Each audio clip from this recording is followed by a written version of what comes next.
വലിയ ഫ്ലെക്സിബിലിറ്റി ഉള്ള ഒരു പ്രോഗ്രാമാണ് നമ്മളെ program in terms of time. 18 മാസം കൊണ്ട് ഒരു ഡിഗ്രി എന്ന് പറയുന്നത് ചെറിയ കാര്യമല്ല. കാരണം നമ്മുടെ ഇപ്പോഴത്തെ തലമുറ എന്ന് പറയുന്നത് വളരെ ഷോർട്ട് സ്പാൻ ഓഫ് ലൈഫ് ടൈമാണ് ഇപ്പോൾ നമ്മൾ ഫേസ് ചെയ്തുകൊണ്ടിരിക്കുന്നത്. 4 വർഷം കൊണ്ട് ഡിഗ്രി എന്നൊക്കെ പറയുന്ന ഒരു കാലഘട്ടത്തിൽ 18 മാസം കൊണ്ട് ഡിഗ്രി എന്ന് പറയുന്നത് ചെറിയ കാര്യമല്ല. സെക്കൻഡ്ലി എന്താണെന്ന് വെച്ച് കഴിഞ്ഞാൽ എപ്പോഴും പുറത്ത് പോയി പഠിക്കുന്ന കുട്ടികൾക്ക് ഏറ്റവും ഓപ്പർച്യൂണിറ്റി ബാച്ചിലേഴ്സ് ഡിഗ്രിയാണ്. കാരണം എന്താണെന്ന് വെച്ചാൽ ഫൗണ്ടേഷൻ ബാച്ചിലേഴ്സ് ഡിഗ്രിയാണ് എപ്പോഴും.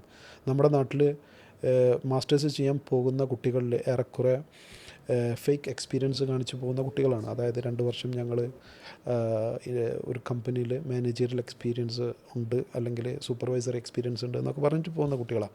സ്വാഭാവികമായിട്ടും അവർ പഠിക്കുന്ന കാര്യങ്ങളിൽ അവർക്ക് എക്സ്പീരിയൻസ് ഒന്നും അവർക്ക് കോൺട്രിബ്യൂട്ട് ചെയ്യാൻ പറ്റില്ല. അക്കാഡമിക് മാത്രമേ അവർക്ക് കോൺട്രിബ്യൂട്ട് ചെയ്യാൻ പറ്റുന്നുള്ളൂ. ഇതുകൊണ്ട് തന്നെ ഒരു സ്കില്ലും അവർക്ക് ഗെയിൻ ചെയ്യുന്നില്ല. അപ്പോൾ ബാച്ചിലർ ഡിഗ്രിയിൽ വരുന്ന കുട്ടികൾക്ക് എന്താ എന്ന് വെച്ച് കഴിഞ്ഞാൽ പഠിപ്പ് കഴിഞ്ഞ് കഴിഞ്ഞാൽ അവരെ ബേസിക് ബിഗിനേഴ്സായിട്ടാണ് അവിടുത്തെ കമ്പനീസ് കാണുന്നത്.